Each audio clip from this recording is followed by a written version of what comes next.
कौसल्या सुप्रजा रामपूर्वा सन्ध्या प्रवर्तते उत्तिष्ठ नरशार्दूल कर्तव्यं दैवमाह्निकम्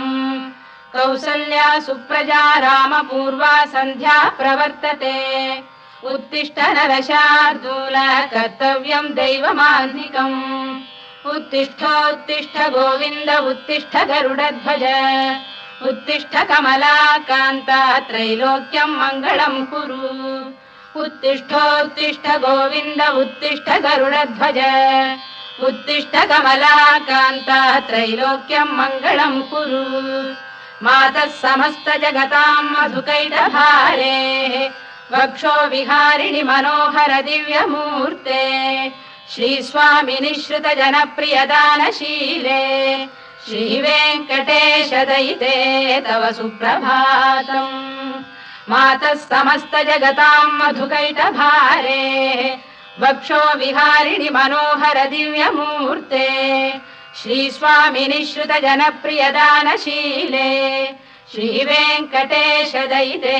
तव सुप्रभातम् तव सुप्रभातमरविन्दलोचने भवतु प्रसन्नमुखचन्द्रमण्डले विधिशङ्करेन्द्रवनिताभिरर्चिते वृषशैलनाथ दयिते दयानिधे अत्र्यादिसप्तऋषयः समुपास्य सन्ध्याम् आकाशसिन्धुकमलानि मनोहराणि आदाय पादयुगमर्चयितुम् प्रपन्नाः शेषाद्रिशेखर विभो तव सुप्रभातम् पञ्चाननाब्ज भव षण्मुखवासवाद्याः त्रैविक्रमादिचरितम् विबुधास्तुवन्ति भाषापतिः पठति वासरशुद्धिमारात् शेषाद्रिशेखर विभो तव सुप्रभातम् ईषत्प्रफुल्ल सरसीरुहनारिकेलपूगद्रुमादिसुमनोहर पालिकानाम् आवाति मन्दमनिलः सह दिव्यगन्धैः शेषाद्रिशेखर विभो तव सुप्रभातम् उन्मील्य नेत्रयुगमुत्तम पञ्जरस्थाः पात्रावशिष्ट कदलीफलपायसानि भुक्त्वा सलीलमथकेलिशुकाः पठन्ति शेषाद्रिशेखर विभो तव सुप्रभातम् तन्त्री प्रकर्ष मधुरस्वनया विपञ्च गायत्यनन्दचरितम् तव नारदोऽपि भाषा समग्रमसत्करचार रम्यम् शेषाद्रिशेखर विभो तव सुप्रभातम् भृङ्गावळी च मकरन्दरसानुविद्ध झङ्कारगीत निनदैः सह सेवनाय गिर्यात्युपान्त सरसी कमलोदरेभ्यः शेषाद्रिशेखर विभो तव सुप्रभातम् योषा गणेन वरदध्नि विमथ्यमाने घोषालयेषु दधिमन्थन तीव्र घोषाः रोषात् कलिम् विदधते ककुभश्च कुम्भाः शेषाद्रिशेखर विभो तव सुप्रभातम् पद्मेश मित्र शतपत्र गतालिवर्गाः हर्तुम् श्रियम् कुवलयस्य निजाङ्गलक्ष्म्या भेरी निनादमिव बिभ्रति तीव्रनादम् शेषाद्रिशेखर विभो तव सुप्रभातम् श्रीमन्नभीष्टवरदाखिल लोकबन्धो श्री श्रीनिवास जगदेक दयैक सिन्धो श्रीदेवतागृह भुजान्तल दिव्यमूर्ते श्रीवेङ्कटाचलपते तव सुप्रभातम् श्रीमन्नभीष्टवरदाखिल लोकबन्धो श्री श्रीनिवास जगदेक दयैक सिन्धो श्रीदेवतागृह भुजान्तर दिव्यमूर्ते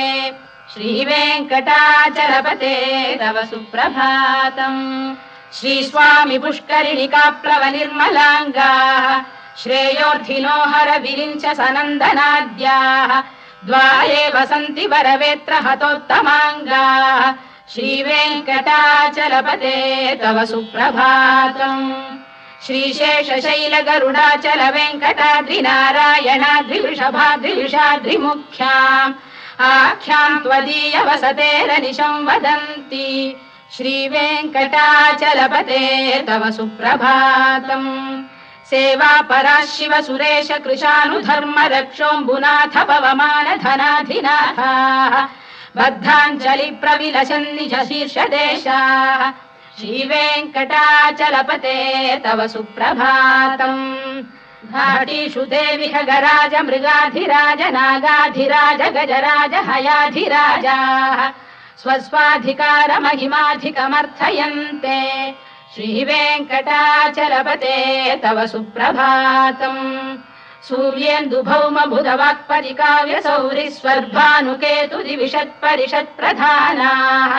त्वद्दासदासचरमावधिदासदासाः श्रीवेङ्कटाचलपते तव सुप्रभातम् त्वत्पादधूलिभरितस्फुरितोत्तमाङ्गाः स्वर्गापवर्गनिरपेक्ष निजान्तरङ्गाः कल्पागमाकलनयाकुलतां लभन्ते श्रीवेङ्कटाचलपते तव सुप्रभातम् त्वद्गोपुराग्रशिखराणि निरीक्षमाणाः स्वर्गापवर्गपदवीम् परमां श्रयन्तः मर्त्या मनुष्य भुवने मतिमाश्रयन्ते श्रीवेङ्कटाचलपते तव सुप्रभातम् श्रीभूमिनायक दयादिगुणामृताब्धे देवादिदेव जगदेक शरण्यमूर्ते श्रीमन्ननन्त गरुडादिभिरर्चिताङ्घ्रे श्रीवेङ्कटाचलपते तव सुप्रभातम् श्रीपद्मनाभ पुरुषोत्तम वासुदेव वैकुण्ठ माधव जनार्दन चक्रपाणे श्रीवत्स चिह्न शरणागत पारिजात श्रीवेङ्कटाचलपते तव सुप्रभातम् कन्दर्पदर्पहर सुन्दर दिव्यमूर्ते कान्ताकुजाम्बुरुह कुड्मललोल दृष्टे कल्याण निर्मल गुणाकर दिव्यकीर्ते श्रीवेङ्कटाचलपते तव सुप्रभातम् मीनाकृते कमठकोल नृसिंहवर्णिन् स्वामिन् परश्वत तपोधन रामचन्द्र शेषांश रामयदुनन्दन कल्किरूप श्रीवेङ्कटाचलपते तव सुप्रभातम् येलालवङ्ग घनसार सुगन्धितीर्थम् दिव्यम् वियस्सरिति हेम घटेषु पूर्णम्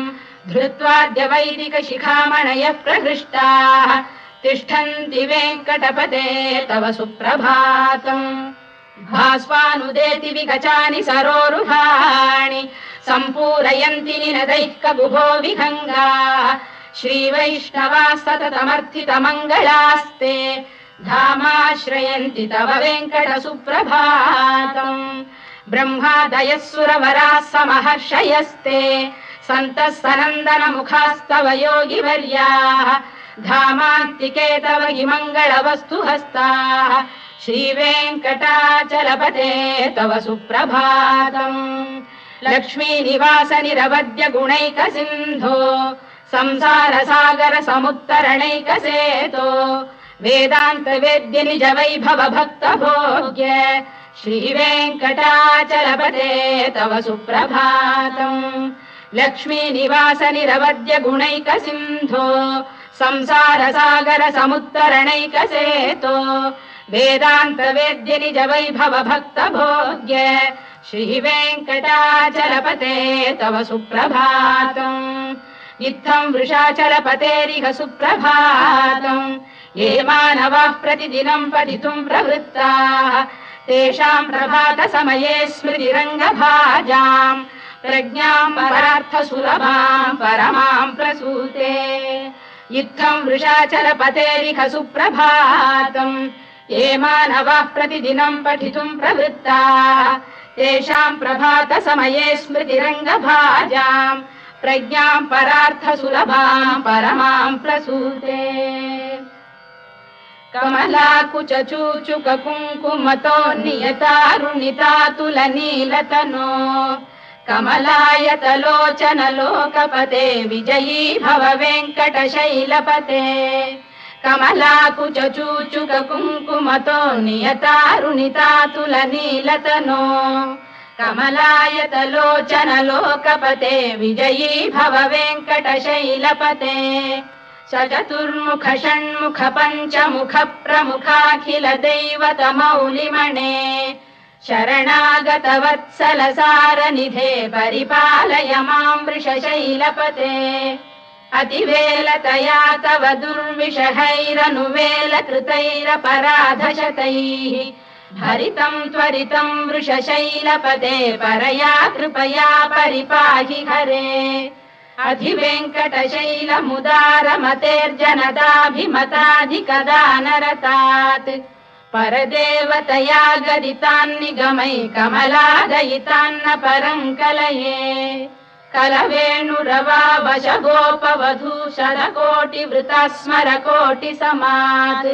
प्रतिवल्लविकाभिमतात् सुखदात् वसुदेवसुतान्न परं कलये अभिराम गुणाकरदाशरथे जगदेकधनुर्धर धीरमते रघुनायक राम रमेश विभो वरदो भवदेव दया जलधे अवनीतनया कमनीय करं रजनीकर चारु मुखाम्बुरुहम् रजनीचर राजतमो मिहिरं महनीयमहं रघुराममये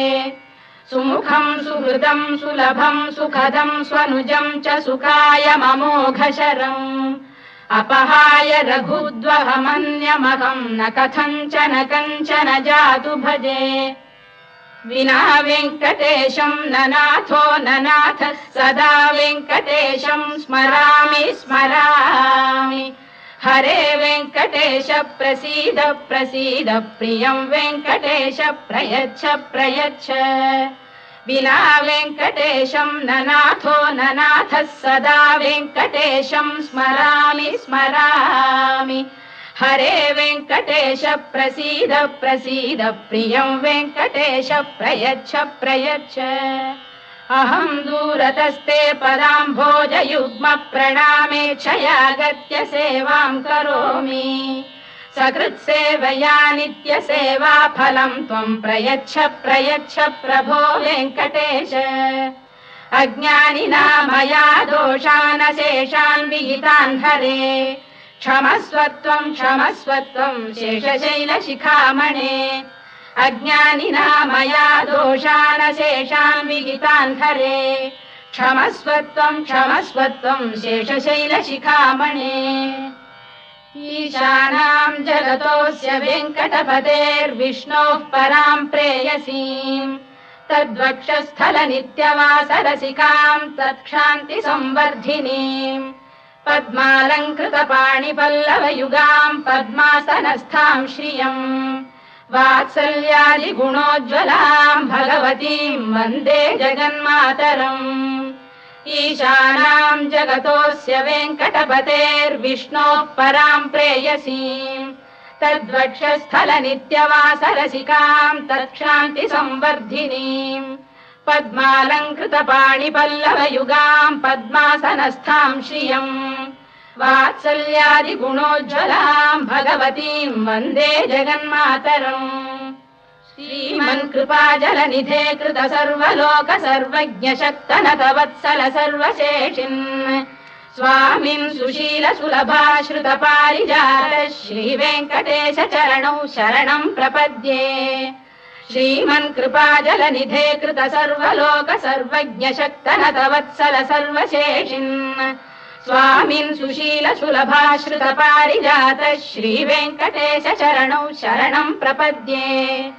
आनूपुरार्पित सुजात सुगन्धि पुष्प सौरभ्य सौरभकरौ समशन्निवेशौ सौम्यौ सदानुभवनेऽपि नवानुभाव्यौ श्रीवेङ्कटेश चरणौ शरणं प्रपद्ये सद्यो विकासि समुदित्वरसान्द्र राग सौरभ्य निर्भर सरोरुह साम्यवार्ताम् सम्यक् सुसाहसपदेषु विलेखयन्तौ श्रीवेङ्कटेश चरणौ शरणं प्रपद्ये रेखामयध्वज सुधाकलशातपद्रवज्राङ्कुशाम्बुरुह कल्पक शङ्ख चक्रैः भव्यैरलङ्कृततलौ परतत्त्वचिह्नैः श्रीवेङ्कटेश चरणौ शरणं प्रपद्ये ताम्रोदरद्युतिपराजित पद्मरागौ बाह्यैर्महोभिरभिभूत महेन्द्रनीलौ